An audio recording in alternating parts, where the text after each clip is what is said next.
Bom dia, boa tarde, boa noite, turma, tudo bem? Sejam todos bem-vindos para mais uma aula da nossa disciplina de instalações elétricas prediais. Meu nome é João Areis e nós vamos dar continuidade aqui ao nosso conteúdo. Bom, pessoal, seguindo aqui com o nosso conteúdo, né, nós estamos chegando já, passamos, aliás, né, a metade do nosso semestre letivo, né, aqui nessa disciplina.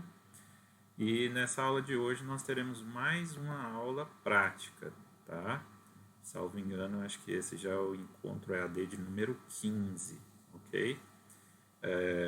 E aí nessa aula de hoje, nessa aula prática, nós vamos tratar a respeito do dimensionamento dos condutores pelo critério da corrente máxima admissível e também pelo critério da queda de tensão admissível, ok? Bom, pessoal, só relembrando, né, nossas aulas práticas nessa disciplina, basicamente elas tratam a respeito do projeto de instalação elétrica propriamente dito, né? Então, basicamente é colocar a mão na massa e aplicar os conceitos que nós estamos vendo diretamente na confecção do projeto de instalações elétricas, tá bom? Então vamos lá, turma. Seguindo aqui com o nosso conteúdo, né? Antes da gente passar para a aula prática, apenas vamos fazer uma breve recapitulação aqui do que a NBR fala, né, a respeito dos critérios de dimensionamento.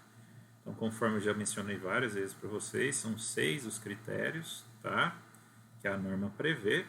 E nessa aula prática de hoje nós vamos tratar específico aqui dos critérios 2 e 3, que são eles capacidade de condução de corrente e queda de tensão, ok?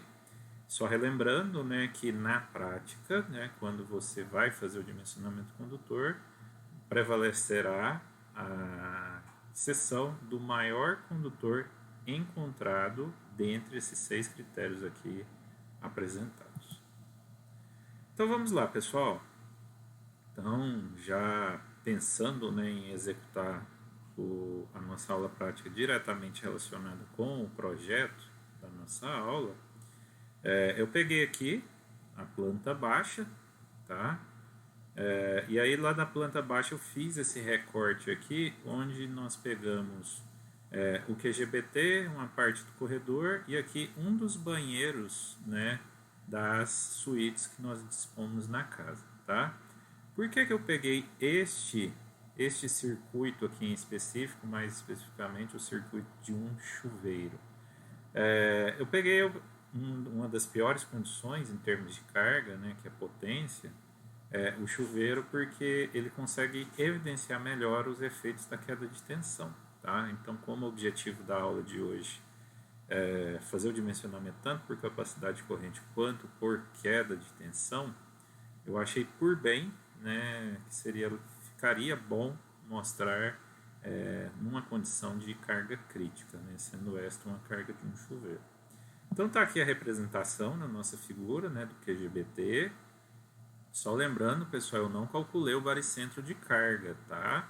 Então eu chutei aqui, né, coloquei o QGBT nessa posição, mas não necessariamente quer dizer que ele vai ficar nesse ponto aqui, tá bom? Possivelmente ele deve ficar aqui mais ou menos próximo a esses 2 banheiros opostos aqui. Só que aí na figura não ia ficar muito legal aqui para fazer a representação, tá? Então por esse motivo que eu situei ele aqui nessa posição. Então tá aqui, esse chuveiro está sendo alimentado pelo circuito específico 1 aqui. O que eu fiz aqui? Eu fiz uma passagem aqui do circuito por esse ponto de iluminação, e aqui agora eu acabei de visualizar que já tem um erro, né? Eu coloquei aqui o circuito da lâmpada como sendo 1, não pode ser 1, tá? Teria que ser um circuito 2, porque circuito de tomada específica tem que ser separado do circuito da iluminação, tá bom? Então vamos lá, o que o nosso problema aqui diz? Então vamos considerar o seguinte, né? Isso aqui é consideração minha, tá bom? A potência do chuveiro que vocês vão adotar depende do cliente que vocês estão atendendo. Então considere aqui no meu caso o circuito de um chuveiro, do banheiro de uma das suítes. Eu fiz uma conta aqui bem aproximada, né? Cheguei aqui a uma distância de aproximadamente 6,5 metros de comprimento, já considerando as cotas, tá? Considerei um pé direito de acho que salvo engano 2,80, 3 metros por aí, cuja potência é de 6.000 watts, tá? Então, novamente, a potência do chuveiro, essa aqui é a potência do chuveiro que eu adotei. Pode ser que vocês adotem um chuveiro de potência diferente. Fala que o circuito é um circuito fase neutro. Especifiquei aqui, diz que era fator de potência unitário, mas nem precisaria, porque é um circuito puramente resistivo. Passa no interior de um eletroduto embutido em PVC, juntamente com outro circuito. Então, juntamente com outro. Então, a gente subentende que esse outro é mais um circuito. Então, no total, a gente tem 2 circuitos passando nesse eletroduto, embora não esteja representado aqui, né? Então, são 2 circuitos no eletroduto. Está utilizando PVC 70 de cobre. Fala que o método de instalação é o 78B1, né, que é eletroduto embutido em alvenaria, com 3 eletrodutos horizontalmente embutidos em alvenaria. A temperatura ambiente é de 35 graus, possivelmente uma região aqui, né, que a gente vive, em Rio Verde. Tensão do chuveiro é de 220 volts, então se é fase neutra, eu estou trabalhando no nosso sistema aqui em Goiás, né, 220, 380. Determinar a seção dos condutores pelo critério capacidade de condução de corrente, levando-se em consideração os fatores de correção. Pelo critério da seção mínima, eu coloquei aqui como um bônus, né, só para vocês relembrarem como é que faz. E pelo critério da queda de tensão. Então, vamos lá, pessoal.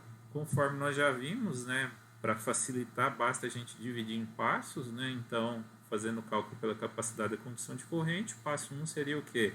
Calcular a corrente de projeto. Como é um circuito monofásico, eu vou adotar aquela fórmula, né? Corrente de projeto é igual a potência dividido por tensão vezes fator de potência, tá? Então, a corrente de projeto vai ser 6.000 watts dividido por 220 vezes 1. Então, vai dar uma corrente de aproximadamente 27,3 amperes. Essa é a corrente de projeto, ok? Quais são os próximos passos agora? Então, o método da instalação já foi dado no enunciado. Coloquei aqui só para vocês relembrarem, né, qual que é a simbologia dele. Vamos calcular os fatores de correção, né? Então, o primeiro fator de correção a ser calculado é o fator de correção de temperatura, o K1. Então, pegando a tabelinha lá da norma, né, considerando o PVC 70 para a temperatura de 35 graus, eu chego num fator de correção de 0,94. Ok? Bom, segundo passo, fator de correção por agrupamento de circuitos. Então, isso aqui é a quantidade de circuitos dentro de um mesmo eletroduto, tá? Aqui ficou errado, né? O total não são 3 circuitos, são 2, né? Na figura ficou correto aqui na tabela. Então, olha lá, pegando 2 circuitos para a condição, né, de embutidos em eletroconduto fechado, eu chego num K2 igual a 0,8. Vamos lá, pessoal. Então, próximo passo, cálculo do fator de correção de resistividade térmica de solo, que é o nosso K3. Como a gente está trabalhando com um condutor em eletroduto embutido em alvenaria, então não vai se aplicar. Então, nesse caso, ou você considera o K3 igual a 1, ou você retira ele da equação. A mesma coisa para o K4, tá, pessoal? Então, agrupamento de eletrodutos enterrados, como a gente está falando em embutidos em alvenaria, então ou você considera K4 igual a 1 ou você retira ele da equação. Fazendo a substituição aqui para calcular o valor da corrente fictícia, nós teremos que a corrente fictícia vai ser igual a corrente projeto dividido pelos Ks, né? K1, K2, K3 e K4. Fazendo a substituição dos valores, nós vamos chegar numa corrente fictícia de aproximadamente 36,3 amperes. Qual que era mesmo a interpretação desse resultado, pessoal? Lembre-se do seguinte, se você pegar um multímetro e medir a corrente do circuito, a corrente que você vai verificar é a corrente de projeto real, é os 27,3, tá? Porém, devido às características externas do circuito, o circuito vai experimentar um aquecimento, um efeito Joule, tal que seria equivalente a uma corrente fictícia de 36,3 amperes, tá bom? Bom, pessoal, feito isso, basta a gente pegar a norma, né, e avaliar Na tabela de condutores PVC 70, para instalação do tipo B1, 2 condutores carregados, considerando que é fase neutra. Aqui em verde eu estou destacando qual que seria a seção do condutor se a corrente adotada fosse apenas a corrente de projeto. Então, possivelmente, nós utilizaríamos um condutor de 4 milímetros quadrados. Tá? Só que devido aos efeitos externos sobre a instalação, o efeito Joule vai ser maior. Então, esses condutores eles vão aquecer mais devido ao ambiente externo. Com isso, nós precisamos nos basear não na corrente de projeto, mas na corrente fictícia. Tá? E aí, a partir da corrente fictícia, eu chego à conclusão que o ideal é utilizar um condutor de 6 milímetros quadrados. Então, por esse motivo, nós estamos adotando o condutor de 6 milímetros quadrados para esse caso. Então, acabamos de fazer o dimensionamento do condutor fase pelo critério da capacidade de corrente. Próximo passo, pessoal, vamos fazer agora pelo critério da seção mínima, tá? Pelo critério da seção mínima, basicamente a gente vai usar a tabelada, né? No caso aqui a tabela 47, que traz esse dimensionamento. E aí, pessoal, cuidado aqui, pois essa tabela ela tem um certo peguinha, tá? Às vezes a gente se preocupa só com o circuito de iluminação de força e se esquece aqui com esse detalhe, né? Que são as tomadas para atender um equipamento específico, ou seja, tomadas de uso específico. Então, no caso de tomadas de uso específico, o critério, a tabela da seção mínima, ela pede para você adotar a seção recomendada pelo fabricante. Tá? Então, essa é a recomendação que a norma faz. Tá? E aí, neste caso aqui, pessoal, o que vai acontecer? Se vocês pegarem a tabela do fabricante desse chuveiro aqui em específico que eu adotei, nela recomendo o uso de uma seção de 4 milímetros quadrados. Então perceba que até bateria, né, com a questão da corrente de projeto, tá? Só que a corrente de projeto não leva em consideração os efeitos Joule, né, os fatores de correção. Então, por enquanto, a seção do nosso condutor final, comparando seção mínima com capacidade corrente, a maior seção seria 6 milímetros quadrados, tá? Mas vamos seguir agora para o próximo passo, que vai ser o dimensionamento da seção do condutor pelo critério de queda de tensão. Tá? Pelo critério de queda de tensão, conforme nós já vimos na nossa aula teórica, basicamente a gente está levando em consideração o efeito da segunda lei de Ohm. O que é a segunda lei de Ohm? É aquela lei, né? R é igual a ρ vezes comprimento do circuito L dividido pela seção do condutor. Se nós pegarmos essa equação, fizermos a adaptação dela e fizermos o cálculo em função de potências, eu vou chegar numa equação semelhante a esta daqui, tá? Aqui especificamente eu já peguei a equação monofásica porque o circuito é monofásico. Então vai ser 200 vezes ρ dividido pela queda de tensão admissível, e aí eu coloquei a figurinha aqui ao lado para vocês relembrarem. Como eu estou sendo atendido pela concessionária, a máxima queda de tensão admitida é de 5%. Porém, esse 5% ele se subdivide em 3% entre o ramal de entrada e o QGBT e 2% entre o QGBT e a carga. No caso aqui, como a gente está dimensionando o condutor entre o QGBT e a carga, então eu vou admitir 2% aqui na nossa equação. Substituo o valor da resistividade do material, a tensão adotada, 220 volts, a potência do chuveiro, 6.000 watts, e o comprimento do circuito, já considerado as cotas, de 6,5 metros. Então, nós vamos chegar numa seção de condutor de aproximadamente 1,39 milímetros quadrados. Tá? Considerando que a norma manda, comparando por enquanto as três, o dimensionamento através dos três critérios diferentes, lembrando que são 6, então nós vamos ver os próximos critérios nas próximas aulas. Nós chegaríamos que a maior seção prevaleceria o critério da capacidade corrente, 6 milímetros quadrados, ok? Condutor neutro. Como que nós fazemos o dimensionamento do condutor neutro? Podemos utilizar a norma tabelada, né? Tabela 48. Então, seções inferiores a 25 milímetros quadrados,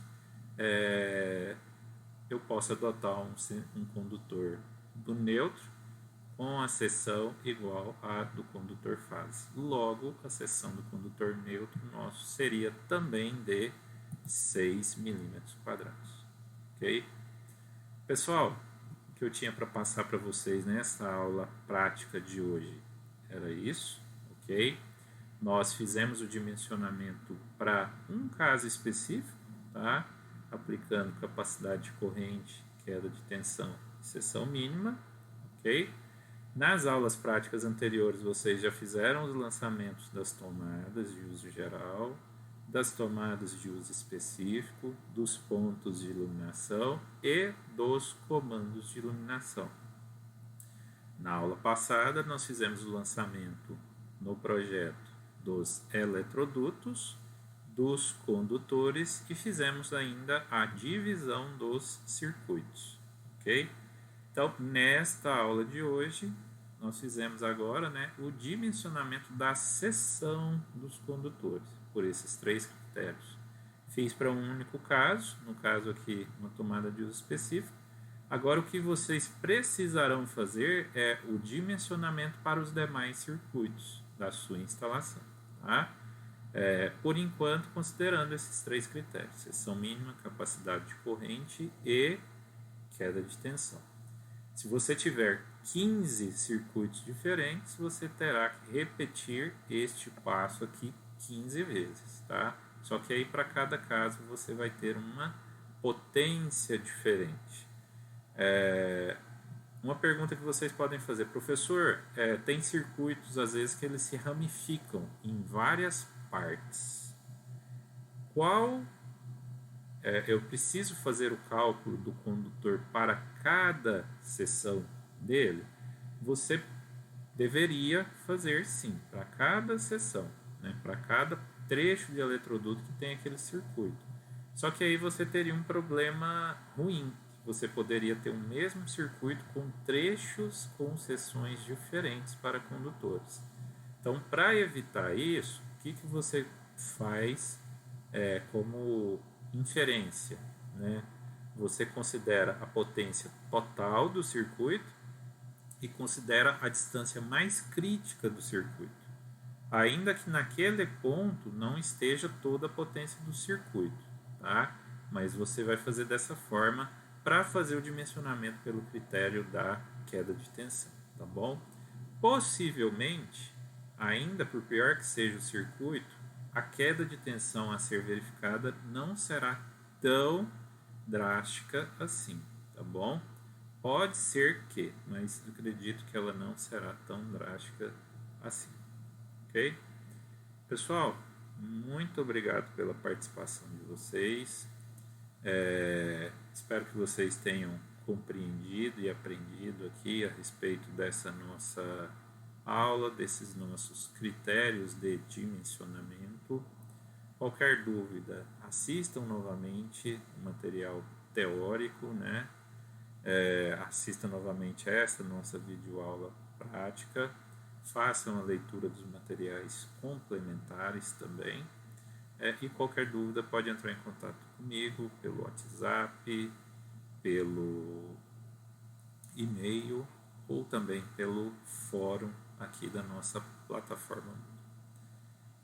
Só lembrando que essa aula de hoje, como é uma aula prática, a atividade referente a ela consiste na própria entrega do projeto no final do semestre. Então, vocês serão avaliados por esta aula quando vocês entregarem o projeto lá no final do semestre letivo.